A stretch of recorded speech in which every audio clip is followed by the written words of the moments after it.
Amb el Nadal arriba l'època de més consum de l'any.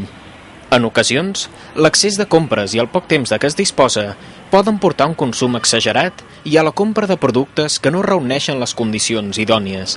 Per evitar-ho, les associacions de consumidors aconsellen seguir uns passos senzills que poden prevenir futures reclamacions o queixes. En primer lloc, cal fer una llista del que volem comprar. Així es poden evitar les temptacions d'un consum innecessari. A l'hora de pagar, és imprescindible demanar el tiquet de compra, ja que sense ell no es poden fer devolucions. És important recordar que fins i tot en època de rebaixes, el consumidor té els mateixos drets que la resta de l'any. Hem de tenir la mateixa cura a tot, no? Agafar sempre el tiquet de compra i saber que tenim els mateixos drets, dret a tindre un producte que no estigui tarat, etc. No? Vull dir, és saber que no hi ha cap diferència en una compra en època de rebaixes de la que no sigui època de rebaixes.